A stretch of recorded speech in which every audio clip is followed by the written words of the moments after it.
ಇದೇ ಆಗಸ್ಟ್ 10ನೇ ತಾರೀಕು ಕರ್ನಾಟಕ ರಾಜ್ಯ ಸರ್ಕಾರ ಒಂದು ಮಹತ್ತರವಾದಂತ ಆದೇಶವನ್ನು ಹೊರಡಿಸಿದೆ.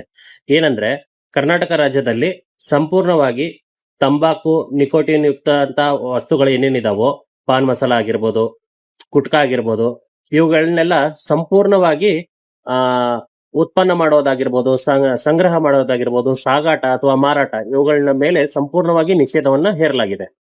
ತುಂಬಾ ಒಳ್ಳೆ ವಿಚಾರ, ತುಂಬಾ ಒಳ್ಳೆ ಹೆಜ್ಜೆ, ಒಂದು ಮಹತ್ತರವಾದಂತ ಆದೇಶವನ್ನೇ ಅಂತ ಹೇಳ್ಬೋದು. ಒಳ್ಳೆ ವಿಷಯ.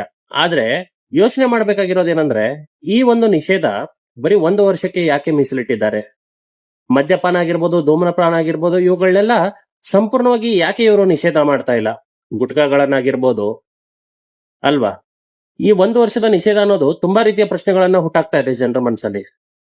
ಇದಕ್ಕೆ ಸರಿಯಾದ ಉತ್ತರವನ್ನು ಅವ್ರು ಕೊಡ್ಬೇಕು. ಯಾಕೆ ಆಹಾರ ಮತ್ತು ಆರೋಗ್ಯ ಇಲಾಖೆಯವರಿಗೆ ಸಾರ್ವಜನಿಕ ಹಿತದೃಷ್ಟಿ ಬರೀ 1 ವರ್ಷ ಮಾತ್ರ ಇದೆಯಾ? ಜೀವನ ಪೂರ್ತಿ ಇಲ್ವಾ? ಯಾಕೆ ಇದನ್ನ 1 ವರ್ಷಕ್ಕೆ ಮಾತ್ರ ಮೀಸಲಿಟ್ಟಿದ್ದಾರೆ ಈ ನಿಷೇಧವನ್ನ?